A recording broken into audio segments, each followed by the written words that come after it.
ரூபாய் பணத்தையும் கொடுத்து திருப்பதி வெங்கடாஜலபதி படம் இருக்கு பாருங்க, அந்த படத்தையும் கொடுத்து இந்த 5 ரூபாய் வாங்கிக்கோங்க, திருப்பதி வெங்கடாஜலபதி சத்தியமாக நாங்கள் உங்களுக்கு தான் வாக்கு அளிப்போம் என்று இதில் சத்தியம் பண்ணுங்க அப்படின்னு சொல்லிட்டு எல்லா இடத்துலையும் போய் கேட்டு பண்ணாங்க. அந்த தேர்தலில் அண்ணா தோற்று போனார். அப்போ அந்த தேர்தலுக்கு அப்புறம் முடிவெடுத்து தேர்தலை போட்டியிடுவது என்று வந்ததுக்கு அப்புறமாக சட்டமன்ற தேர்தல் சந்திக்கிற பொழுது, நீ எப்படி 10,000 ரூபாய் எனக்கு கொடுக்கலாம், எதற்காக 10,000 ரூபாய் எனக்கு கொடுத்தாய், இதை நீங்களும் நேரு அவர்களும் வெளிப்படையாக சொல்லிவிட வேண்டும், இல்லாவிட்டால் நான் இந்த தொகுதியினுடைய காங்கிரஸ் வேட்பாளராக தொடர மாட்டேன் என்று நேருவை மிரட்டினார். ஏன்னு கேட்டால், நான் மக்கள் பணி செய்வதற்காக வந்திருக்கிறேன், மக்கள் பணி செய்வதற்கு எனக்கு சம்பள பணம் என்று அன்றைக்கு இருந்த எம்பி, அப்போ 1000 ரூபாய் 1500 ரூபாய் தான் எம்பி சம்பளம். இன்றைக்கு இருக்கிற மாதிரி 2 லட்சம் வசதிகள், 32 முறை போயிட்டு வர்ற வசதி, இதெல்லாம் ஒன்றும் கிடையாது. அப்பொழுது சொன்னார், சம்பள பணம் என்று இருக்கிறது, எந்த காங்கிரஸ் இயக்கத்தை சார்ந்தவரும் மக்கள் பணி செய்வதற்காக பணம் வாங்கியதாக சரித்திரமே இல்லை. அவர் தான் சொன்னாரு. அவர் வேற ஒண்ணு, அவர் கடன் வாங்கியிருக்காரு. ஜெயலலிதா கிட்ட இருந்து அந்த வார்த்தைகளை கடன் வாங்கி கண்ணு கட்டிய தூரம் வரை எதிரிகளை எனக்கு தெரியவில்லை என்று ஜெயலலிதா அவர்கள் சொன்னார். ஆனால் அந்த கடன் வாங்கித்தான் இவர் இப்ப இந்த மாதிரி ஒரு கமெண்ட் சொல்றாரு. நாங்க போராடாம இருந்தது எங்களுடைய தப்பு தான், மக்களுக்கு இதை எடுத்து கொண்டுட்டு போய் சொல்லாம விட்டது எங்களுடைய தவறு தான். இப்ப நான் கண்டினியூவா இதை எல்லா ஊடகங்கள்லயும் பேசிக்கிட்டு இருக்கேன், நான் எல்லா சேனல்ஸ்லயும் நான் இப்ப கட்டுரை எழுதிட்டு தான் இருக்கேன். கண்டிப்பா கண்டிப்பா கண்டிப்பா.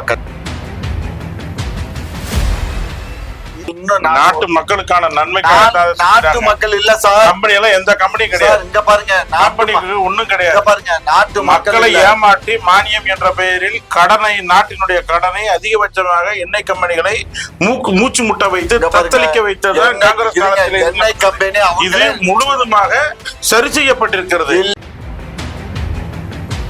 இந்த மாதிரி ஒண்ணுமே செய்யல, அதுதான் பிரச்சனை. ஒண்ணும் செய்யலன்னு சொல்ல மோனம் அடிக்க விடுறானுங்க. இல்ல வந்து கரகாட்டம் ஆடிட்டு மோனம் அடிக்க விட்டு மத்தியான சாப்பாடு சாப்பிட்டுட்டு இங்க இருந்தாலும் ஒரு இடத்துல தமிழ்நாட்டுல கடைசி பதில் தகவல் அறிவு உரிமை உருப்படியான அதான் தகவல் அறிவு சட்டத்தில் கிடைச்ச விஷயம். கேளுங்க, நான் சும்மா விரும்பனை சொல்லல, எழுதி கேளுங்க. குக்கு செய்திகள் நேயர்களுக்கு வணக்கம். இன்றைய விவாத நிகழ்ச்சியில நம்மோடு இணைந்திருக்கும் சிறப்பு விருந்தினர்கள் உயர்நீதிமன்றத்தினுடைய மூத்த வழக்கறிஞர் மற்றும் அரசியல் விமர்சகர் திரு குமணராஜா அவர்களும், மேலும் தமிழ்நாடு நாயுடு பேரவையின் தலைவரும் திமுகவின் மூத்த உறுப்பினருமான முனைவர் காமாட்சி ஐயாவும் இணைஞ்சிருக்காங்க. இருவருக்கும் வணக்கம். வணக்கங்க. திரு குமணராஜா ஐயாவிடம் இருந்து பரபரப்பான அரசியல் சூழ்நிலையில எங்களிடம் வந்து நீங்க இணைஞ்சிருக்கீங்க. அஇஅதிமுகவினுடைய ஈரோடு வேட்பாளர் அவரு அந்த அறிவிக்கும் போதே ஒரு பல சர்ச்சைகள் அவர் இருந்துச்சு. அவர் அபிடவிட் தாக்கல் செய்யும் போது கூட இந்த 500க்கும் மேற்பட்ட கோடிகள் வந்து அவருக்கு சொத்து இருப்பதாகவும் அப்படிலாம் தாக்கல் செஞ்சிருந்தாங்க அவர் அசோகன் அவர்கள். இப்போ அவருக்கு சொந்தமான அந்த இடங்கள்லாம் வந்து 150க்கும் மேற்பட்ட அந்த மூட்டைகளை வந்து பறிமுதல் செஞ்சிருக்காங்க. அது பாக்குறோம். அதுல துணிமணிகள்லாம் பறிமுதல் செஞ்சிருக்காங்க. அது பரிசு பொருள் கொடுக்க இருப்பதாகவும் அது முன்கூட்டியே வந்து சீஸ் பண்ணியிருக்கதாகவும் செய்திகள் வந்தோன்னமா இருக்கு. ஜனநாயகத்துல இப்படி ஒரு பணநாயகமா அப்படின்ற ஒரு கேள்வி இருக்குல்ல, மிக மிக தாமதமாக கேட்கப்படுகின்ற கேள்வி. கடந்த முறை கோவை தொகுதியினுடைய, இந்த முறை கோவை தொகுதியினுடைய வேட்பாளர் அறிவிக்கப்படுவார் என்று எதிர்பார்க்கப்பட்ட கமலஹாசன் கட்சியில இருந்து இப்பொழுது திராவிட முன்னேற்ற கழகத்துக்கு வந்திருக்கின்ற அந்த நபர் போன தடவை வேட்பாளராக சட்டமன்றத்திற்கு போட்டியிட்ட பொழுது தன்னுடைய சொத்தாக காட்டிய தொகை 100 கோடி ரூபாய். அதே போலயே சகோதரி கனிமொழி அவர்கள் கடந்த முறை தூத்துக்குடி நாடாளுமன்ற தொகுதியிலும் போட்டியிட்ட போதும் சரி, அதற்கு முன்பாக ராஜ்யசபா எம்பியாக தெரிவு செய்யப்பட்ட போதும் சரி, தனக்கு இருக்கின்ற சொத்தினுடைய மதிப்பு காட்டியது ரூபாய் 100 கோடி. இன்றைக்கு அசோகன் வந்து வெளிப்படையாக சொல்லியிருக்கிறார், ஆமா எனக்கு 500 கோடி ரூபாய்க்கு சொத்து இருக்கிறது என்று. இது ஏன் இப்படி இவங்க காட்டலைன்னா, நாளைக்கு கணக்கு கொடுப்பது சிக்கல் வந்துடும். இன்னொன்று மிக முக்கியமாக, மக்களுக்கு பதில் சொல்ல வேண்டியது, மக்கள் என்றால் செய்தியாளர்கள் மூலமாக பதில் சொல்ல வேண்டிய அவசியம் ஏற்பட்டுவிடும். அதற்காகத்தான் இப்ப சொல்றாங்க. தமிழகத்துல 1965களில் பேரறிஞர் அண்ணா அவர்கள் காஞ்சிபுரம் தொகுதியினுடைய சட்டமன்ற வேட்பாளராக போட்டியிட்ட பொழுது, அன்றைக்கு அவரை எதிர்த்து போட்டியிட்டவர் யாருன்னா நடேச முதலியார். அதுல வேடிக்கை என்னன்னா, அண்ணாவினுடைய அப்பா பேரும் நடேசன் தான். அன்றைக்கு நடேச முதலியார் காஞ்சிபுரம் தொகுதி சட்டமன்ற தொகுதியினுடைய உறுப்பினராக போட்டியிட்டார். அப்போதான் முதல்ல காங்கிரஸ் பேரியக்கத்தினுடைய சார்பாக அவர் போட்டியிட்டார். அவர் அன்றைக்கு பெரிய பஸ் அதிபர். 5 ரூபாய் பணத்தையும் கொடுத்து திருப்பதி வெங்கடாச்சலபதி படம் இருக்கு பாருங்க, அந்த படத்தையும் கொடுத்து இந்த 5 ரூபாய் வாங்கிக்கங்க, திருப்பதி வெங்கடாச்சலபதி சத்தியமாக நாங்கள் உங்களுக்கு தான் வாக்கு அளிப்போம் என்று இதுல சத்தியம் பண்ணுங்க அப்படின்னு சொல்லிட்டு எல்லா இடத்துலையும் போய் கேட்டு பண்ணாங்க. அந்த தேர்தலில் அண்ணா தோற்று போனார். அப்ப அத தேர்தலுக்கு அப்புறம் முடிவெடுத்து தேர்தலை போட்டியிடுவது என்று வந்ததுக்கு அப்புறமாக சட்டமன்ற தேர்தல் சந்திக்கிற பொழுது அண்ணா அன்றைக்கு தோற்று போனார். அன்னைக்கு அண்ணா சொன்ன செய்தி என்னன்னா, தோற்றதுக்கு பிற்பாக எதையுமே மிகவும் வேடிக்கையாகவும் ரசைப்போடும் சொல்லுகின்ற பதிப்பிற்குரிய காஞ்சிபுரத்து கரிபாட்டி என்று அழைக்கப்படுகிற தென்னாட்டு பெர்னாட்ஷா என்று அதிக புத்தகங்களை வாசித்திருக்கின்ற அண்ணா அவர்கள் சொன்னார்கள், என்னை தோற்கடித்தது நடேச முதலியார் அல்ல, ஏழுமலையிலே குடிகொண்டிருக்கின்ற வெங்கடாச்சலபதி பெருமான் தான் என்னை தோற்கடிச்சிட்டாரு அப்படி என்று ஆரம்பிச்சு வச்சார். இதனுடைய உள்ளீடான செய்தி என்னவென்றால், முதலில் இப்பொழுது திருமங்கலம் ஃபார்முலாவை திமுக தொடங்கியது என்று சொல்லுவார்கள். அதல்ல, உண்மை அல்ல. 1967லேயே அண்ணா அவர்களை எதிர்த்து காங்கிரஸ் பேரியக்கம் தான் அந்த பணியை ஆரம்பிச்சு வச்சது. அன்றைக்கு அது வெறும் 5 ரூபாயாக இருந்தது. இன்றைக்கு 50 கோடி ரூபாய், 500 கோடி ரூபாய் என்று வளர்ந்திருக்கிறது. இன்றைக்கு சொல்ல வரீங்க? ஆமா, காங்கிரஸ் பேரியக்கம் தான் தோற்றுவாய். ஏனென்றால் அடிப்படையில் ஒரே இயக்கமாக இந்திய நாடு முழுவதும் இருந்த இயக்கம் என்பது காங்கிரஸ் பேரியக்கம் தான். காங்கிரஸ் பேரியக்கத்தின் இருந்துதான் பல்வேறு இயக்கங்கள், பல்வேறு மாநில முடிவுகள், பல்வேறு மாநில இயக்கங்கள் துவங்கி வந்திருக்கிறது. அது பெரிய பாரம்பரியத்திற்கும் தேர்தல் நடைமுறையை சந்தித்ததற்கும் மிகப்பெரிய பெருமை யார் ஏற்றுக்கொள்ள முடியும்னா காங்கிரஸ் பேரியக்கம் தான் ஏற்றுக்கொள்ள முடியும். சோ அப்பொழுது அதை போன்ற ஒரு நபர்களும் இருந்திருக்கிறார்கள். ஆனால் நேரு அவர்கள் ஜோதிபாய் பூலே என்கின்ற ஒரு காங்கிரஸ் பேரியக்கத்தினுடைய வேட்பாளருக்கு 10,000 ரூபாயை அவருக்கு செலவுக்கு கொடுத்து வாருங்கள் என்று அன்றைக்கு அவருடைய தனி உதவியாளர் இருந்த ஓபி மத்தாய் அவர்களிடம் சொல்லிவிட்டு போனதற்காக, வெறும் 10,000 ரூபாய் கொண்டு போய் கொடுத்ததற்காக, நீ எப்படி 10,000 ரூபாய் எனக்கு கொடுக்கலாம், எதற்காக 10,000 ரூபாய் எனக்கு கொடுத்தாய், இதை நீங்களும் நேரு அவர்களும் வெளிப்படையாக சொல்லிவிட வேண்டும். இல்லாவிட்டால் நான் இந்த தொகுதியினுடைய காங்கிரஸ் வேட்பாளராக தொடர மாட்டேன் என்று நேருவை மிரட்டினார். ஏன்னு கேட்டால், நான் மக்கள் பணி செய்வதற்காக வந்திருக்கிறேன், மக்கள் பணி செய்வதற்கு எனக்கு சம்பள பணம் என்று அன்றைக்கு இருந்த எம்பி, அப்ப 1000 ரூபாய் 1500 ரூபாய் தான் எம்பி சம்பளம். இன்றைக்கு இருக்கிற மாதிரி 2 லட்சம் வசதிகள், 32 முறை போயிட்டு வர்ற வசதி, இதெல்லாம் ஒன்றும் கிடையாது. அப்பொழுது சொன்னார், சம்பள பணம் என்று இருக்கிறது, எந்த காங்கிரஸ் இயக்கத்தை சார்ந்தவரும் மக்கள் பணி செய்வதற்காக பணம் வாங்கியதாக சரித்திரமே இல்லை. இப்போ இதுல என்ன சொல்லப்படுது அப்படின்னா, அதிமுக இப்ப தோல்வி பயத்துல இருக்கு, அதனாலதான் இப்ப காசை வாரி இறக்கிறாங்க. இந்த நாடாளுமன்ற தேர்தல்ல எல்லா கருத்துக்களுக்கும் சொல்லுது திமுக ஸ்வீப் பண்ணிரும் அப்படின்னு சொல்லப்படுது. அந்த பதட்டத்துலதான் அவங்க இப்படிலாம் பண்ணிட்டு இருக்காங்கன்ற ஒரு பேச்சு ஒண்ணு அடிப்படுது. இல்லங்க, ஜெயிக்க போறவங்க ஏன் பதட்டப்படணும்? அப்ப அவரை பார்த்து திராவிட முன்னேற்ற கழகத்திற்கு இங்கே அர்த்தமேட்டிக் என்று சொல்லப்படுகின்ற கூட்டணி தர்மத்தின் அடிப்படையில் திராவிட முன்னேற்ற கழகம் தான் தமிழ்நாட்டில் அதிகபட்சமாக சீட்டுகளை ஜெயிப்பதற்கான, அதிகபட்சமான இடங்களை ஜெயிப்பதற்கான வாய்ப்புகள் இருக்கிறது. இப்பொழுது அப்ப பயப்பட வேண்டியது யாரு? அதிமுக தான் பயப்பட்டு ஏதாவது செய்யணுமே ஒழிய, ஆனால் இவர்கள் அவர்களை பார்த்து பயப்படுறாங்க. எப்படி சொல்றீங்க? எப்படி பயப்படுறாங்க அப்படின்னா, இந்த குறிப்பிட்ட நபர் வந்து இவ்வளவு பணம் வச்சிருக்காரு, இவ்வளவு இதை கொடுக்கறதுக்காகத்தான் முயற்சி பண்றாரு அப்படின்ட்டு இவர்கள் வெளிப்படையாக சில விஷயங்களை வெளிப்படையாக பேசினால் தவறு ஒன்றும் இல்லை. முன்பதாக வந்து அறநிலையத்துறை அமைச்சர் திரு சேகர் பாபு அவர்கள் ஒரு ஸ்டேட்மெண்ட் சொல்லியிருக்காரு. கண்ணு கட்டிய ஒரு தூரம் வரை எங்களுக்கு திமுகவுக்கு எதிரியே தெரியல இந்த நாடாளுமன்ற தேர்தல் அப்படின்ற ஒரு ஸ்டேட்மெண்ட். ஆமா ஆமா, அவர் அப்படித்தான் சொல்லுவார். ஏனென்றால் எம்ஜிஆருடைய அடிவரடியாக இருந்து விட்டு அம்மா ஜெயலலிதா அவர்களுடைய அடிமட்ட தொடராக இருந்து வளர்ந்தவர். அவர் தான் சொன்னாரு. அவர் வேற ஒண்ணு, அவர் கடன் வாங்கியிருக்காரு ஜெயலலிதா கிட்ட இருந்து. அந்த வார்த்தைகளை கடன் வாங்கி கண்ணு கட்டிய தூரம் வரை எதிரிகளை எனக்கு தெரியவில்லை என்று ஜெயலலிதா அவர்கள் சொன்னார். ஆனால் அந்த கடன் வாங்கித்தான் இவர் இப்ப இந்த மாதிரி ஒரு கமெண்ட் சொல்றாரு. திரு காமாட்சி, இதுல வந்து நீங்க தான் பயப்படுறீங்க அதிமுகவை பார்த்து. எல்லாம் பெரும்பான்மையா நீங்க தான் ஜெயிக்க போறீங்கன்னு சொல்லி கருத்து கணிப்புலாம் வருது. ஆனா நீங்க அதிமுக பார்த்து பயப்படுறீங்க. இந்த மாதிரி இவ்வளவு கோடி வச்சிருக்காங்க சொத்து, இவ்வளவு அபிடபிட் தாக்கல் செய்யறாங்கன்னு சொல்லி நீங்க தான் பயப்படுறீங்கன்றாங்க. ரெண்டாவது, சேகர் பாபு அவர்கள் தாய் கழகம் வந்து அதிமுக, அதனால அங்க இருந்து வாங்கப்பட்ட கடன் வார்த்தைகள் தான் அதெல்லாம் அப்படின்ற மாதிரி சொல்றாங்க. இது பற்றி உங்களை பார்வை? இல்ல, அதாவது வந்து நாங்க பயப்படுறோம்னு யார் சொன்னோம்? எங்களுக்கு பயங்கிறது எப்போதுமே இல்லை. திமுகவுக்கு பயங்கிறதே கிடையாது. வெற்றியை பற்றியும் கவலைப்படுறதில்ல, தோல்வியை பற்றியும் கவலைப்படுறதில்ல. ஏன்னா அரசியல் என்று சொன்னால் வெற்றி தோல்விங்கிறது சகஜம். அதுக்காக சட்டமன்ற தேர்தலில் எல்லாருமே தோத்து எங்களுடைய தலைவரும் பொதுச்செயலாளர் இருவர் மட்டுமே இருவர் மட்டுமே வெற்றி பெற்றார்கள். அன்றைக்கு கூட நாங்கள் கலங்கவில்லை. அடுத்த தேர்தலிலும் நாங்கள் வெற்றி பெறவில்லை. அதுக்கு அடுத்த தேர்தலில் நாங்கள் வெற்றி பெற்று ஆட்சி அமைச்சோம். இப்போ கூட கடந்த 10 ஆண்டு காலமாக நாங்கள் ஆட்சி இல்லாமல் இப்போதான் ஆட்சி அமைச்சிருக்கோம். அதனால நாங்க பயங்கிறதே எங்களுக்கு இல்லை கண்ணு. எங்களுக்கு எப்பயும் பயமே இல்லை. ஏன்னா அரசியலா சந்திக்கக்கூடியவங்க நாங்க எதுக்கு பயப்படுறோம்?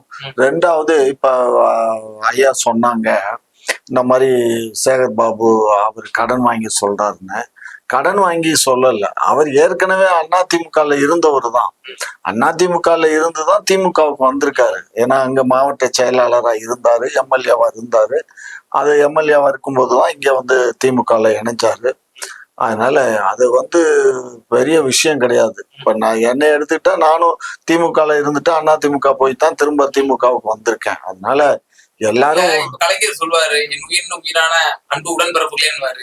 இதே ஒரு சொல்ல வந்து எடப்பாடியார் சொன்னா அவரை வந்து கொச்சப்படுத்த மாட்டாங்க. அதாவது இதுல வந்து கொச்சப்படுத்துறதுக்கு என்ன இருக்கு? கொச்சப்படுத்த மாட்டாங்க. இல்ல, ஒண்ணு நீங்க ஒரு விஷயம் புரிஞ்சுக்கோங்க. இப்ப திமுகல இருந்து ஒரு தொண்டை அங்க போய் இருந்து சொன்னான்னா அது தப்புன்னு சொல்ல மாட்டோம். இவர் எங்க திமுகவுக்கே வரல. அவர் ஏற்கனவே அடிப்படை உறுப்பினரே வந்து ஜெயலலிதா அம்மா காலத்துலதான் அவரு கட்சிக்கு வந்து படிப்படியா முன்னேறி முதலமைச்சரா வந்து ஒரு 4.5 ஆண்டு காலம் ஆட்சி பண்ணியிருக்காரு. சோ அதனால அவரு இந்த மாதிரி எல்லாம் நாளாந்தர அரசியல் எல்லாம் அவரு பண்றதுக்கு தயாரான ஆள் இல்லை. நம்மகிட்ட எடப்பாடியார் தான். எடப்பாடியே கொஞ்சம் எக்கனாமிக்ஸ் பாலிடிக்ஸ் தான். அந்த மாதிரியான நாளாந்தர அரசியல் பண்றாருன்னு சொல்றீங்களா? இல்ல, ஆமா, அது நாளாந்தர அரசியல் சேகர் பாபு பண்றாருன்னு நான் சொல்ல வரல. சேகர் பாபு அந்த வீட்டுல சில நேரத்துல சில நேரத்துல நேர்மையோட சில விஷயங்களை ஒத்துக்கிறாங்க. அதனால ஐயா அவர்களுக்கு வாய் தவறியாக வந்து விட்டது. எப்படிப்பட்ட ஒரு அரசியலை அந்த சேகர் பாபு நடத்துவார் என்பது அந்த குடும்பத்திலிருந்து வந்த ஒரு சேகர் பாபு. அதனால அவர் சொல்லக்கூடிய வார்த்தைகள் வந்து அந்த தாயினுடைய குழந்தை, அந்த தாயினுடைய சொல்லை அவர் சொல்றாரு. அது வந்து தவறுன்னு சொல்ல முடியாது. ஆனா எடப்பாடி அந்த மாதிரி சொன்னார்னா அது தவறாகும். ஏன்னா எடப்பாடி திமுகல இல்ல, அவர் முழுமையா அவர் அதிமுகல தான் இருக்காரு. ஆகையினால அதுக்கு இதுக்கும் நீங்க முடிச்சு போட்டோ பொருத்தி பார்க்க வேண்டாம். இப்போ இன்னொன்னு விஷயம் பரபரப்பா பேசப்படுறது வந்து திருச்சியில வந்து மதிமுகவுக்கு ஒதுக்கப்பட்டிருக்கு அந்த சீட்டு. ஆனா அதுல வந்து துரை வைகோ வந்து ரொம்ப பிடிவாதமா இருக்காரு. உதயசூரியன் சின்னத்துல அந்த வாட்டி நாங்க நிக்கவே மாட்டோம், செத்தாலும் பரவாயில்லை, நாங்க வந்து எங்களுடைய தனி சின்னத்துலதான் நாங்க நீங்க போட்டிடுவோம் அப்படின்னு சொல்றாரு. வெளியே அரசியல் விமர்சகர்கள் என்ன பேசுறாங்க அப்படின்னா, இவர் வந்து பிஜேபியோட பி டீமா வேலை செய்யறாரு, அந்த தொகுதியை வந்து திமுகவுக்கு தார வார்த்ததுக்குன்னே செயல்படுறாரு அப்படின்ற ஒரு பேச்சு ஓடுது. இது பற்றி உங்களோட பார்வை? இல்ல, நான் அப்படி நினைக்கல. அந்த தம்பி வந்து ரொம்ப உணர்ச்சி வசப்பட்டு பேசுது. முதிர்ச்சி இல்லைன்னு உணர்ச்சி வசப்பட்டு. அதாவது அவங்க தந்தையார் எப்படியோ தனையனும் அப்படி. ஆனா அவங்க தந்தை ஊங்கிறதுக்கெல்லாம் உணர்ச்சி வசப்பட்டு ரொம்ப எமோஷனல் மேன் அவரு வைகோ. அவருடைய பிள்ளை அப்படித்தானே இருக்கும். அவரு எமோஷனலா அன்னைக்கு பேசும்போது நேருங்களை எல்லாம் வச்சுட்டு கூட ஸ்டேஜ்லயே அழுதாரு. ஸோ இதெல்லாம் அழுகிறது, கண்ணீர் வடிக்கிறது, இதெல்லாம் தந்தை கிட்ட கத்துக்கிட்டு. இந்த விஷயத்த நான் சொல்லல, அவர் பிஜேபி பி டீமா அப்படின்னு கேக்குறது. குறிப்பா இன்னும் சொல்ல போனா இந்த ராமர் கோவில் விவகாரத்துல கூட ஒரு ஆதரவா தான் அவர் பேசியிருந்தார் துரை வைகோ அவர்கள். நாங்க அழைத்து சொல்லுவோம் தான் பேசியிருந்தார். திமுகவோட ஸ்டாண்டுக்கு அகேன்ஸ்டா தான் இருந்தார். அது சேகர்பாபே கூட்டு போறேன் ஒரு விஷயம் புரிஞ்சுக்கோங்க, நாங்க எல்லாம் இந்துக்கள் தான், சரியா? இப்ப நானே நீங்க எல்லாம் போயிருக்க மாட்டீங்க. உங்க கூட்டணி கட்சி சார்ந்த கம்யூனிஸ்ட் சார்ந்த அருணன் அவர்கள் யாரெல்லாம் இந்த ராமர் கோவில்ல கலந்துக்கிறாங்களோ, பூஜையில கலந்துக்கிறாங்களோ அவங்க எல்லாம் இடிச்சவங்களுக்கு உடந்தைன்னு சொல்றாரு. இந்த இல்ல இடிச்சவங்களுக்கு உடந்தைன்னு சொல்றது நம்ம அதை ஏத்துக்க முடியாது. இப்ப அப்படி எடுத்துக்கிட்டீங்கன்னா நானே பலமுறை போயிட்டு வந்திருக்கேனே. சரி, நான் போய் பலமுறை போயிட்டு வந்திருக்கேன். அதனால இடிச்சதுக்கு நான் அயோத்திக்கு நான் தான் பாதுகாப்பா? நான் அந்த அயோத்தினா என்ன, நான் போகும்போது அயோத்தினா என்ன, ராமர் கோயில் எந்த இடத்துல இருந்துச்சு, என்ன இடிச்சான் அப்படிங்கறதெல்லாம் பார்வையிடுறதுக்காக நான் போயிருந்தேன். அதெல்லாம் எங்களுக்கு ஏற்புடையதில்லை கண்ணே, எனக்கும் ஏற்புடையதில்லை, எங்களுடைய முதல்வருக்கும் ஏற்புடையதில்லை. அவருடைய குடும்பத்தார் வேணா அது ஏற்புடையவங்களா இருக்கலாம்.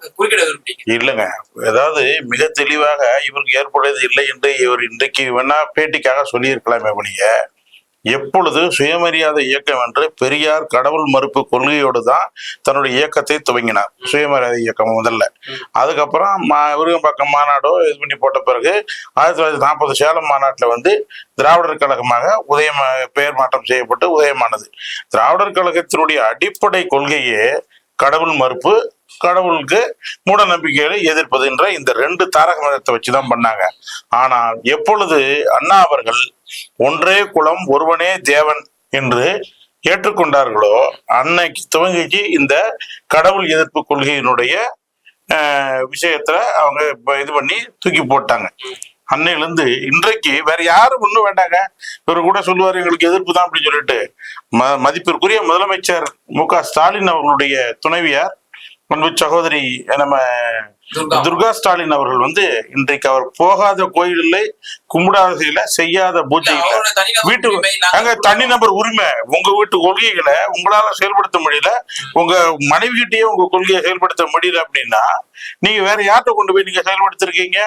இதெல்லாம் துருப்பிடிச்சு போன கதையாய் போச்சு. இவங்க விமர்சனம் திராவிடர் கழகத்தை சார்ந்த சுபவி அவர்களுக்கு மீது வைக்கப்படுது. ஆமா, கூட அவருடைய மனைவி தாலி அணிந்திருக்காங்க, நீங்க தாலியா இருக்கணும்னு சொல்லிட்டு இருக்கீங்க. ஆமா, அப்படின்ற ஒரு பேச்சு இல்லங்க. அதாவது மேடைகளுக்கு ஊருக்கு தான் உபதேசம். இப்ப இன்னும் ஒருபடி மேல போய் சொல்ல போனா மதிப்பிற்குரிய வீரமணி, ஆசிரியர் வீரமணி அவர்களுடைய பையன் தாலி கட்டி தான் கல்யாணம் பண்ணிக்கிட்டாங்க. ஆனா ஊர் இருக்கிறவங்களுடைய தாலியெல்லாம் அறுப்போம் அப்படின்னு சொல்லுவாங்க. ஆனா இவங்க தாலிய இவங்க பொண்ணுக்கு மருமகளுக்கு தாலி கட்டி கல்யாணம் பண்ணிக்கிட்டாங்கன்னாலே இவங்க கொள்கை சார்ந்து எப்பொழுதும் அவர்கள் தூக்கி போட்டு விட்டார்கள். இவர்களுடைய கொள்கை எல்லாமே என்ன அப்படின்னா மக்களை ஏமாற்றுவது. இப்போ இந்த வாக்குறுதி விஷயத்திலேயேங்க திருப்பி தெளிவா சொல்றேன். என்ன சொல்லிடுறாங்க அப்படின்னா, ஏற்கனவே 2019 என்ன வாக்குறுதி சொன்னாங்களோ அதையும் மீண்டும் ரிப்பீட். அப்ப 5 ஆண்டு காலத்துல நீங்க என்ன பண்ணீங்க? நான் ஆட்சியில் இல்லை அப்படின்னு சொல்லுவாங்க. ஆட்சியில மத்திய அரசு இல்லை, அதனால நாங்க செய்ய முடியல அப்படின்னா, சரி இப்ப நீங்க மத்தியில வந்த உடனே செஞ்சிருவீங்களா? மடுவுக்கும் மலைக்குமான வித்தியாசத்தை நீங்க செய்யறீங்க. இப்ப என்ன சொல்றாங்க? வெறும் 75 ரூபாயில பெட்ரோலை கொடுத்துருவோம், 65 ரூபாயில டீசலை கொடுத்துருவோம், 500 ரூபாய்க்கு கேஸ் கொடுத்துறேன். மத்திய அரசினுடைய பினான்ஸ் செக்ரட்டரி, நான் பினான்ஸ் மினிஸ்டர் சொல்லல, மத்திய அமைச்சராக இருக்கிறவர்கள் அரசியல் சார்ந்திருப்பவர்கள், அரசியல் ரீதியாக பலன் பெற்றவர்கள். ஆகவே அவர்கள் அதுபடிதான் பேசுவாங்க, அரசை சார்ந்தா பேசுவாங்க. ஆனால் பைனான்ஸ் செக்ரட்டரிக்கு எந்த விதமான அரசியல் பின்புலமில்லை, அரசியல் ரீதியான கமெண்ட் தேவையில்லை. இன்றைக்குத்தான் கொஞ்சம் நஞ்சமல்ல 1 லட்சம் கோடி ரூபாய்களை கேஸ் மானியத்துல குறைச்சி மத்திய அரசினுடைய கஜானாவுக்கு பணம் திருப்பப்பட்டிருக்கிறது. 1 லட்சம் கோடிகள் கொஞ்சம் நெஞ்சம் இல்லைங்க, 1 லட்சம் கோடி கேஸ் மானியத்தில் மட்டும் முழுவதுமாக ஏமாற்றி கொண்டு சம்பந்தமில்லாத தனி நபர்கள், தனி கம்பெனிகள் அவங்க எல்லாம் சாப்பிட்டுட்டு இருந்தாங்க. ஒரு காலத்துல கேஸ் கிடைக்கிறதே பெரிய விஷயம். கேஸ் கிடைச்சு ஆஹா ஓஹோன்னு வாங்கிட்டு இருந்தாங்க. அதே மாதிரிதான் அது டெலிபோனு, ஓஐடி நான் ஓஐடி எம்பிகள்கிட்ட போய் ஒரு கையெழுத்து வாங்கிட்டு வந்து கொடுத்தாங்கன்னா அவுட் ஆஃப் டர்ன்ல இது பண்ணி கொடுப்பாங்க. ஆனால் இதையெல்லாம் அதாவது நடக்கக்கூடாத, நடக்க முடியாத இந்த விஷயங்களை பூரா இன்றைக்கு அவர்கள் வாக்குறுதிகளை கொடுத்திருக்கிறார்கள். மீண்டும் மக்களை ஏமாற்ற வருகிறார்கள். ஆனாலும் வாக்குறுதிகளை வந்து திரு எடப்பாடியார் அவர்கள் கொடுக்கலையா? எடப்பாடி அவர்கள் என்ன கொடுத்திருக்காரு? இப்ப வந்து ரத்து செய்யப்படும் அப்படின்னு சொல்றாரு. அவர்தான் இல்ல சிஏஏ ரத்து செய்யப்படும் இல்லங்க, சிஏஏ ரத்து இஸ்லாமியர்களை வந்து அதுல சேர்க்கணும் அப்படின்னு அதான் சொல்றாரு. நிறைய நடைமுறை அவரு என்னெல்லாம் வாக்களிச்சாரோ அதுக்கெல்லாம் இப்ப வந்து இல்லைங்க. அது நீங்க என்ன சொல்ல வரீங்க? இப்ப ஏற்கனவே இருந்த போது அந்த சட்டங்களை மத்திய அரசு கொண்டு வந்த எல்லா திட்டங்களையும் ஆதரித்து விட்டு இப்பொழுது எதிர்ப்பது போல நாடகம் ஆடுகிறார் அப்படின்னு எதிர்கட்சிகள் சொல்ல வருது. அன்றைக்கு இருந்த சூழ்நிலை கூட்டணி தர்மத்தின் அடிப்படையில் நாங்க அதை செஞ்சோம். எதிர்காலத்துல இப்ப கூட நீங்க இந்த விளம்பரம் வந்துட்டு இருக்குது. மத்திய அரசில் தமிழர்களின் குரல் கேட்க இரட்டை இலைக்கு வாக்களிங்கள் தான் அவங்க சொல்றாங்க. யாரு பிரைம் மினிஸ்டர், யாரு வந்து போறாங்க, மத்திய அரசுக்கு தமிழ்நாட்டினுடைய ஜீவாதார உரிமைகளுக்கு நாங்கள் குரல் கொடுப்போம் அப்படிங்கிற அடிப்படையில் தான் கொடுக்குறோம். அப்படியே இவரை மாதிரி நேரடியா இப்ப அதுலயே சொல்லிட்டாரு, அது ஸ்லிப் ஆஃப் த டங்குன்னு சொல்லலாம், பொது சிவில் சட்டத்தை கொண்டு வருவோம் அப்படின்னு சொல்லிட்டாரு. அது 2-3 தடவை சொன்ன பிறகு அதுக்கப்புறம் எந்திரிக்கு வந்து சொல்றாரு, இளைய அரசர் உதயநிதி ஸ்டாலின் அவர்கள் சொல்லிட்டாரு, அந்த தப்பா சொல்லிட்டீங்கப்பா அப்படி சொன்ன உடனே சொல்ற ஆமாமா நான் பொது சிவில் மன்னிக்கவும் பொது சிவில் சட்டத்தை கொண்டு வர மாட்டோமா என்று சொல்றாரு. அது ஸ்லிப் ஆஃப் த டங்கு தான். கொள்கை சார்ந்து அந்த முடிவு எடுத்தார்கள் நாங்க சொல்ல வரல. ஆனால் நீங்கள் மற்றவர்கள் மாதிரி இருக்கக்கூடாது. செய்ய முடியாத வாக்குறுதிகளை அது அடிக்கடி சொல்லுவாங்க இல்லையா, சொல்லாதை செய்வோம், சொல்லாததையும் செய்வோம் சொல்லுவாங்க. ஆனா இவங்க சொன்னதை எதையுமே செய்ய முடியாத நிலைமையில தான் இப்போதைக்கு நடைமுறைக்கு சாத்தியம் இல்லாத தேர்தல் வாக்குறுதிகளா நீங்க கொடுக்குறீங்க. கடந்த 19லயும் சரி இப்பவும் சரி அதான் கொடுக்குறீங்க. இப்ப நாங்க கொடுத்திருக்கிறதுல வந்து டீசல் பெட்ரோல் விலை 100க்கு 100 குறைப்போம். என்ன காரணங்கிறத நான் சொல்றேன். மன்மோகன் சிங் ஆட்சி காலத்துல என்ன டீசல் பெட்ரோல் விலை வித்தது, அவர் இருக்க காலத்துல 200 லிட்டர் கச்சா எண்ணெய் அப்ப என்ன விலை வித்தது? ஒரு பேரல் 200 லிட்டர் தான் ஒரு பேரல் கச்சா எண்ணெய் வந்து அப்ப வந்து $128 வித்துச்சு. $128 விற்கும் போது நமக்கு வந்து 38 ரூபா 48 ரூபாய் ரேஞ்சில் தான் நமக்கு கொடுத்துட்டு இருந்தாங்க பெட்ரோல் டீசல். கேஸ் வந்து அன்னைக்கு வெறும் 380 ரூபாய்க்கு தான் ஒரு சிலிண்டர் கேஸ் கொடுத்துட்டு இருந்தாங்க. சரியா? அவருடைய ஆட்சி முடிஞ்சு இவங்களுடைய ஆட்சி வந்த உடனே திடீர்னு என்ன பண்ணாங்க, ஒரு 300 ரூபாய் விலையை கூட்டிட்டு என்ன பண்ணாரு, அது மானியமா ஒவ்வொரு கேஸ் சிலிண்டருக்கும் சொல்றது கேளியா, 300 ரூபாயை வந்து யாரெல்லாம் கேஸ் சிலிண்டருக்கு பதிவு பண்ணிக்கிறீங்களோ அவங்களுக்கு நாங்க மானியமா உங்க பேங்க் அக்கவுண்ட்ல வர வச்சிருவோம். சொல்லவே கிடையாது. மன்மோகன் சிங் இல்லைங்க, பாரதிய ஜனதா கட்சி ஆட்சியில சொல்றேன். பாரதிய ஜனதா கட்சி ஆட்சியில வந்த உடனே இவங்க என்ன பண்ணாங்க, இதுக்கு 300 ரூபாயை கூட்டிட்டு இது வந்து இந்த 300 ரூபாயை வந்து நாங்க உங்களுக்கு மானியமா ரிட்டர்ன் கொடுக்குறோம் அப்படின்னு சொல்லி பேங்க் அக்கௌண்ட் ஓபன் பண்ணி அதை அந்தந்த இவங்கிட்ட ஏஜென்ட் கிட்ட போய் அதெல்லாம் கொடுத்து ரெக்கார்ட் பண்ணிட்டு வந்தோம். ஆனா 3 மாசம் வந்து கொடுத்தாங்க, அதுக்கப்புறம் கொடுக்கவே இல்லை. இது நடைமுறை. அதுக்கப்புறம் இன்னைக்கு பிரசன்ட் இன்னைக்கு வந்து என்னன்னு கேட்டீங்கன்னா, நீங்களே தட்டி பாருங்க கூகுள்ல போய், இன்னைக்கு வெறும் $68, அதாவது எவ்வளவுக்கு விக்குது, வெறும் $68 தான் விக்குது. ஒரு பேரல் கச்சா எண்ணெய் $68. $68 எங்க இருக்கு, $128 எங்க இருக்கு? $128 விற்கும் போது அந்த இந்தியா பண மதிப்பும் டாலர் மதிப்புல வந்து சரிதான், அதையும் நம்ம பார்க்கிறோம். இப்ப என்னுடைய கேள்வி இல்ல கொஞ்சம் பொறுங்க. $128 இருக்கும்போது நாங்க அந்த விலைக்கு கொடுத்தோம். இன்னைக்கு வெறும் $68 இன்னையில இருந்து இல்ல, கொரோனா காலத்துல இருந்து $68 தான் கண்டினியூ ஆகிட்டு இருக்கு. அதுல இன்னொன்னு என்னன்னா, ரஷ்யா போட்டி போட்டு தரேங்கிறான், ஈரான் தரேங்கிறான், யூஎஸ் தரேங்கிறான், இதே விலைக்கு எங்கள்கிட்ட வாங்கிக்கோங்கன்னு சொல்றான். அவன்கிட்ட எக்ஸஸா அங்க இருக்கு ஓபக்ல. அப்படி இருக்கும்போது ஏன் இந்த விலை, பெட்ரோல் விலையும் டீசல் விலையும் கேஸ் விலையும் 1000 ரூபாய் இன்னைக்கு 1100 ரூபாய்க்கு ஏத்திட்டு, இரியா 1100 ரூபாய்க்கு ஏத்தி இருக்காங்க கேஸ், அதுல 100 ரூபாய் இப்ப குறைச்சிருக்காங்க. புரிஞ்சுக்கோங்க. காங்கிரஸ் ஆட்சியில 50 ரூபாய் ஏத்துனாங்க, தெரு வீதிக்கு வந்துட்டாங்க. அவ்வளோ அருண் ஜேட்லி வந்துட்டாங்க, சுஷ்மா ஸ்வராஜ் வந்துட்டாங்க, எல்லா தலைவர்களும் வந்துட்டாங்க. காங்கிரஸ் ஆட்சி அப்படி ஸ்தம்பிக்கிற வைக்கிற அளவுக்கு எதிர்கட்சிகள் ஏதாவது செஞ்சீங்களா? நீங்க தேசியத்தை ஸ்தம்பிக்கிற அளவுக்கு ஏதாவது போராட்டம் நடந்துச்சா? காங்கிரஸ் தலைமையிலயோ அல்லது திமுக அது தலைமையிலயோ எங்க தப்பு தான் ஐயா, எங்க தப்பு தான். நாங்க போராடாம இருந்தது எங்களுடைய தப்பு தான். மக்களுக்கு இதை எடுத்து கொண்டுட்டு போய் சொல்லாம விட்டது எங்களுடைய தவறு தான். இப்ப நான் கண்டினியூவா இது எல்லா ஊடகங்கள்லயும் பேசிக்கிட்டு இருக்கேன். நான் எல்லா சேனல்ஸ்லயும் நான் இப்ப கட்டுரை எழுதிட்டு தான் இருக்கேன். கண்டிப்பா கண்டிப்பா கண்டிப்பா கண்டிப்பா எதிர்கட்சி என்ன காரணம் 1100 எல்லாம் கிடையாது, 1018 ரூபாய் இருந்தது, இன்னைக்கு 918 ரூபாய்க்கு கொடுத்துட்டு இருக்காங்க. இது வரைக்கும் என்ன கேட்டாங்க, ஏன் குறைக்கல அப்படின்னு சொல்லி கேட்டாங்க. இப்ப குறைச்சாங்கன்னா தேர்தலுக்காக குறைச்சிருக்காங்க. எப்படி இருந்தாலும் குறைச்சிருக்காங்களா இல்லையா? இங்க பாருங்க, குறைச்சிருக்காங்க. அது இன்னொரு விஷயத்துல நான் அன்னைக்கு போன தடவை இப்ப கொஞ்ச நேரத்துக்கு முன்னாடி பேசும்போது சொன்னேன், இந்த கேஸ் மானியத்திலையும் பெட்ரோல்லையும் 1,25,000 கோடி ரூபாய்களை இந்த மானியம் கொடுத்தது மூலமாக இந்த ஆயில் பாண்ட்ஸ் அப்படின்னு சொல்லிட்டு, இப்ப பாண்ட் ரொம்ப ஃபேமஸா இருக்குது, ஆயில் பாண்ட் அப்படின்னு சொல்லி இந்தியாவிற்கு ஏகப்பட்ட கடன்களை ஏத்தி ஏத்தி ஏத்தி ஏத்தி வச்சுட்டாங்க. கம்பெனிக்காரங்க கேட்டுட்டே இருக்காங்க, அதெல்லாம் செய்ய முடியாதுங்க. இந்தியன் ஆயில் கார்பரேஷனு, இவங்க ONGC எல்லாரும் கேட்கறாங்க, இப்போ கேஸ் விலையை இந்த மாதிரி மானியமா கொடுத்துட்டு இருந்தா சரி வராதுங்க அப்படின்னு சொல்லிட்டு அதனால தான் பினான்ஸ் செக்ரட்டரி சொன்னாரு, தவறாக வழிநடத்தப்பட்டிருக்கிறது 2014 வரை. அதற்கு பின்பாகத்தான் மிகச் சரியாக இதை கொண்டு போயிருக்கிறார்கள். ஜிஎஸ்டி முயற்சி பண்ணாங்க இல்லையா, ஜிஎஸ்டி மேனுபேக்சரிங் பல 26 டாக்ஸஸ் இருந்தது, இப்ப எல்லாத்தையும் ஒண்ணு பண்ணி கொண்டு வந்துட்டாங்க. பிப்ரவரி மாசத்துல கூட 1,40,000 கோடி, அதாவது மார்ச்ல 1,60,000 கோடி போன வருஷம்.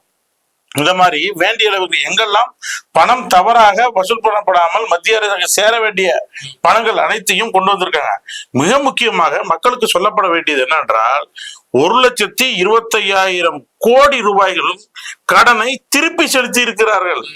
பாரதிய ஜனதா கட்சி 2014 ஆட்சிக்கு வந்ததற்கு பின்பாக அவ்வளவு பணம் செலுத்தியது மூலமாக வட்டி மட்டும் 25,000 கோடி ரூபாய்கள் மிச்சப்படுத்தப்பட்டிருக்கிறது. அப்போ அதாவது ஐயா சொல்றாங்க 1,00,000 கோடிய பெருசா பேசுறாங்க. இந்த 1,00,000 கோடி இருக்கட்டும் ஒரு பக்கம், இந்த வர கடன்னு சொல்லி மொத்தம் 25,50,000 கோடி வரா கடனை இந்த ஆண்டு அறிவிச்சிருக்காங்க. சரிங்களா? இந்த ஆண்டு பட்ஜெட்டுக்கு முன்னாடி அறிவிச்சது 25,50,000 கோடி. இது ஒரு பக்கம். அதுக்கப்புறம் பட்ஜெட்டுக்கு முன்னாடி என்ன நம்ம கடன், மொத்த கடன் இந்தியா எவ்வளவு கடன் வாங்கியிருக்குன்னா, நம்மளுடைய இவருடைய ஆட்சி காலம், மன்மோகன் சிங்குடைய 10 ஆண்டு கால ஆட்சியில அவங்க கடன் வாங்கியிருந்தது வெறும் 25 லட்சம் கோடி தான் அவங்க கடன் வாங்கியிருந்தாங்க. 25 லட்சம் கோடி கடன் வாங்கியிருந்தது பின்னாடி இவங்க ஆட்சிக்கு வந்ததுக்கு அப்புறம் இந்த 10 ஆண்டு காலத்துல இவங்க 155 லட்சம் கோடி கடன் வாங்கியிருக்காங்க. அப்ப இந்த 155 லட்சத்துல 25 லட்சத்தை கழிச்சுட்டா பேலன்ஸ் எவ்வளவு பாருங்க, இத்தனை லட்சம் கோடி கடன் இருக்கு. இதுல ஜிஎஸ்டியா நமக்கு அநியாய வரி கொடுத்துக்கிட்டு இருக்கோம். டீசல் பெட்ரோல் இன்னைக்கு $68 விற்கிற காலத்துல நம்ம கொடுக்கறது 102 ரூபாயும் 98 ரூபாயும் இன்னைக்கு டீசலும் பெட்ரோலும் வாங்கிக்கிட்டு இருக்கோம். 100 கொடுத்துக்கிட்டு இருக்கோம். சோ இவ்வளவு கடுமையான விலையேற்றம் இருந்தும் நம்ம கடன் வாங்கிட்டு இருக்கோம் இத்தனை லட்சம். 2.5 ஆண்டுகளா விலையேற்றமே இல்லையே. 650 நாட்களாக பண்ணிட்டு அதான் 650 நாட்களுக்கு அப்புறம் என்ன சொல்றேன், 2 ரூபாயா குறைச்சிருக்கேன். கச்சா எண்ணெயினுடைய விலை குறைவு. எதுக்கு இவ்வளவு விலை, என்னத்துக்கு என்ன காரணம்? நான் என்ன சொல்றேன், $128 விற்கும் போது 38 ரூபா 48 ரூபாய்க்கு கொடுத்த பெட்ரோல் சார் மன்மோகன் சிங் ஆட்சியில் அவ்வளவுதான் சார். சும்மா இருங்க, நான் தரவு இல்லாம பேச மாட்டேன், நான் தரவு தான் பேசுறேன். ஆகையினால இப்ப இன்றைக்கு இவ்வளவு விலை விக்குது அப்படின்னா, இன்னைக்கு $128, இன்னைக்கு வெறும் $68. $68 நீ கச்சா எண்ணெயை வாங்கிட்டு இவ்வளவு கொடுக்குறேன்னா இது என்ன காரணம்? இது எல்லாம் எண்ணெய் கம்பெனிகளுக்கு இது இவங்க கொடுக்கக்கூடிய சலுகைகள். நாட்டு மக்களுக்கான நன்மை, நாட்டு மக்கள் இல்ல சார், கம்பெனி எல்லாம் எந்த கம்பெனி கிடையாது. இங்க பாருங்க, கம்பெனிக்கு ஒண்ணும் கிடையாது. பாருங்க, நாட்டு மக்களை ஏமாற்றி மானியம் என்ற பெயரில் கடனை, நாட்டினுடைய கடனை அதிகபட்சமாக எண்ணெய் கம்பெனிகளை மூச்சு முட்ட வைத்து தத்தளிக்க வைத்ததுதான் காங்கிரஸ் எண்ணெய் கம்பெனி. இது முழுவதுமாக சரி செய்யப்பட்டிருக்கிறது. இல்ல, வாங்கிய கடன் திருப்பி செலுத்தப்பட்டிருக்கிறது. பாருங்க, டீசல் பெட்ரோலுக்கு என்ன பண்ணாங்க, என்ன மாதிரி வரியை உயர்த்திருக்கு? ஒரு தெளிவு சொல்லுங்க. 100 ரூபாயில மாநில அரசினுடைய வரி எவ்வளவு சொல்லுங்க ஐயா? 27 ரூபாய். 27 ரூபாய். 27 ரூபாயில இது பண்ணிட்டு நீங்க குறைப்பேன் அப்படின்னு சொல்லி சொன்னீங்களே, 3 ரூபாய் குறைப்பேன் அப்படின்னு சொல்லி எங்க குறைச்சிருக்கீங்க? மத்திய அரசு வரி எவ்வளவு? நீங்க மத்திய அரசு வரி மத்திய அரசு எவ்வளவு? வரி இருக்கட்டுங்க. மத்திய அரசினுடைய 18 ரூபாய் 75 பைசா. அதான் ஜிஎஸ்டி ல கொண்டு வாங்க. 18 ரூபாய் 75 சார் பைசா. இருங்க சார், நீங்க தானே முடியாதுன்றீங்க. அதிகபட்ச மாநிலங்கள் இல்ல வந்து மாநிலங்கள் எதிர்க்குது. மாநிலங்கள் தான் எதிர்க்குது, வேண்டாம் அப்படின்னு சொல்லி சொல்றாங்க. கொண்டு வரணும் தான் சொல்றாங்க. இல்ல இல்ல அதன் மூலியமா வந்து நமக்கு கிடைக்கக்கூடிய ஷேர் இல்ல இல்ல இல்ல இல்ல அவங்க முழுவதும் போய்விடும். அவங்க என்ன பண்ணாங்க தெரியுமா? அவங்க மத்திய அரசுக்கு முழுவதுமாக சென்று விடும். அவங்க வந்து மாநில அரசுக்கு கிடைக்காது. டேக்ஸை குறைக்க வேண்டியதானங்க. எதிர்க்குது. இங்க பாரு, அதுக்கு என்ன காரணம்னு புரிஞ்சுக்காம பேசக்கூடாது நீங்க. அந்த பெட்ரோல் ஒரு பெட்ரோலுடைய விலைக்கு இந்த அரசு வந்து முன்ன வந்து டாக்ஸா போட்டா, நடுவண் அரசு டாக்ஸா போட்டா நமக்கு ஷேர் கொடுக்கணுங்கிற காரணத்தினால அவங்க என்ன பண்ணிட்டாங்க, எக்ஸஸ் டியூட்டியை கூட்டிட்டாங்க. புரிஞ்சுக்கோங்க, சென்ட்ரல் எக்ஸஸ் டியூட்டியை கூட்டிட்டாங்க. டியூட்டியை கூட்டினதுனால நமக்கு மானியம் வரல, அதனால நம்ம இதுக்கு ஒத்துக்க முடியாம இருக்கோம். புரிஞ்சுக்கோங்க, அவங்க வந்து எதுக்கு எக்ஸஸ் டியூட்டி எவ்வளவு எத்தனை % கூட்டியிருக்காங்க? 52%. 52% சென்ட்ரல் எக்ஸஸ் 1 லிட்டர் பெட்ரோல் கூட்டி இருக்கு. இல்ல இல்ல தவறான சார், நீங்க கால்குலேட் பண்ணி பாருங்க. நைனா தவறாக சொல்லப்படுகின்ற செய்தி உண்மையை சாதாரணமாக இந்த பெட்ரோல் டீசல் இந்த வரியில கூட செஸ் டாக்ஸ் நம்ம வாங்குறோம் இல்லையா? ஆமா, செஸ் டாக்ஸ் என்பது முழுவதுமாக நேரடியாக மத்திய அரசுக்கு சென்று மாநிலத்துக்கு பகிர்வு கிடையாது. பகிர்வு கிடையாது. அந்த செஸ் டாக்ஸ் எவ்வளவு? செஸ் டாக்ஸ் எவ்வளவுங்க? 1 ரூபாய் 20 பைசா. வேற ஒண்ணும் அதிகமாலாம் ஒண்ணும் பண்ணிக்கல. செஸ் டாக்ஸ் இஷ்டத்துக்கெல்லாம் அவங்க பண்ணிட முடியாது. அது மாநிலங்களுடைய ஒப்புதல் வேணும். ஆனாலும் சொல்லுகிறது மத்தியில் கூட்டாட்சி, மாநிலத்தில் சுயாட்சின்னு சொல்லி மக்களை ஏமாத்திட்டு இருக்காங்களே. இவங்க சொல்லி வந்துட்டோம்னா காங்கிரஸ் தான் இதுக்கு அடிக்கோல் இட்டதே. ஜிஎஸ்டி கொண்டு வரணும், செஸ் கொண்டு வரணும், எல்லாத்தையும் கொண்டு வந்துடணும் அப்படின்னு சொல்லிட்டு அவங்களால செய்ய முடியல. அதனால இவங்க வந்து எடுத்த உடனே மெஜாரிட்டியுடன் ஓரளவுக்கு ஸ்டெபிலிட்டி, பொலிட்டிக்கல் ஸ்டெபிலிட்டி என்று சொல்ல வரல, ஸ்திரத்தன்மை வந்ததுக்கு பின்பாக எத்தனையோ காரியங்களை செய்திருக்கிறார்கள். இன்றைக்கு தமிழ்நாட்டுல பல ஆயிரம் கோடிகளை, பல லட்சம் கோடிகளை இங்க கொடுத்துக்கிட்டே இருக்காங்க. ஆனா இவங்க என்ன சொல்றாங்க? ஒரே ஒரு சின்ன உதாரணம் மட்டும் சொல்லி முடிக்கிறேன். 12 கோடி ரூபாயை செம்மொழி தமிழ் ஆராய்ச்சி நிறுவனம் அப்படின்னு சொல்லி பெரும்பாக்கத்துல ஒரு அமைப்பு இருக்குதுங்க. அங்க தனசேகரன் அப்படின்னு சொல்லி ஒரு டைரக்டர் இருக்காரு. சந்திரசேகரன் அப்படின்னு ஒரு டைரக்டர். அவரு அசிஸ்டன்ட் ப்ரொஃபஸரா இருக்கிறவர். ஆனா ப்ரொஃபஸர் தான் அதுக்கு குவாலிபிகேஷன். 12 கோடி ரூபாயை கொடுத்துட்டு இது பண்ணி பண்றாங்க. ஆனா இவங்க தமிழுக்காக ஒன்றும் செய்யலை அப்படின்னா. ஆனால் அந்த செம்மொழி தமிழ் ஆராய்ச்சி நிறுவனம் 12 கோடி ரூபாயை இது பண்ணி கொடுத்தது பாரு, எந்த விதமான ஏற்பாடும் செய்யாம உலக பொதுமறையாம் திருக்குறளை எல்லா மொழியிலும் ஏற்கனவே நிறுத்தப்பட்டிருக்கிறது, மொழி மாற்றம் செய்யப்பட்டிருக்கிறது. அதை நாங்க மொழி மாற்றம் செஞ்சோம் அப்படின்னு சொல்லிட்டு வருஷத்துக்கு 12 கோடி ரூபாயை வாங்கி சாப்பிட்டுட்டு இருக்காங்க. அதனுடைய தலைவர் மதிப்பிற்குரிய முதலமைச்சர் MK ஸ்டாலின் அவர்கள். என்னத்தையும் கேட்கறது இல்ல, அந்த டைரக்டர் குழுவை இது வரைக்கும் கூட்டினது இல்ல. மத்திய அரசின் சார்பாக இது மாதிரி பல ஆயிரம் கோடியில பல உதாரணங்கள் என்ன சொல்ல முடியும். நிறைவான மறுப்பு கொடுக்கலாம். அதாவது ஹிந்திக்காக இவங்க கொடுக்கக்கூடியது தமிழ்நாட்டுக்கு 600 கோடி. நல்லா புரிஞ்சுக்கோங்க, ஹிந்தி பிரச்சார சபாவுக்கு வரக்கூடிய அமௌண்ட் 600 கோடி ஒரு ஆண்டுக்கு. ஆனா செந்தமிழ் தமிழுக்கு வரக்கூடியது 12 கோடி. இந்த 12 கோடி வேலைக்காரவங்களுக்கு சம்பளம் போட்டுட்டு அதுக்கப்புறம் மீத இருக்கக்கூடிய பணத்துல அந்த ஆய்வு கட்டுரைகள் அது இது இந்த மாதிரி ஒண்ணுமே செய்யல. அதுதான் பிரச்சனை. ஒண்ணும் செய்யலன்னு சொல்ல மோளம் அடிக்க விடுறானுங்க. இல்ல இல்ல வந்து கரகாட்டம் ஆடிட்டு மோளம் அடிக்க விட்டு மத்தியான சாப்பாடு சாப்பிட்டுட்டு இங்க இருந்தாவது ஒரு இடத்துல தமிழ்நாட்டுல கடைசி தகவல் அறிவு உரிமை சட்டம், தகவல் அறிவு சட்டத்தை கேளுங்க, சும்மா விரும்பனை சொல்லல, எழுதி கேளுங்க. நாங்களும் எழுதி கேட்டு வாங்கி வச்சிட்டு இருக்கோம், தரவுகள் கையில இருக்கு. அதனால அவங்க சொல்றது முழுக்க எல்லாமே புனையப்பட்ட செய்திகளும் பூசி மொழுகப்பட்ட தரவுகளுமாக இருக்கே தவிர உண்மையான பாரதிய ஜனதா கட்சியினுடைய அயோக்கியத்தனத்தை தோலுறுத்தி காட்ட அவர் மறுக்கிறார். காரணம், அவருக்கு அதன் மீது உள்ள அன்பும் பாசமும். உங்களுடைய இருவருடைய கருத்து பகிர்ந்து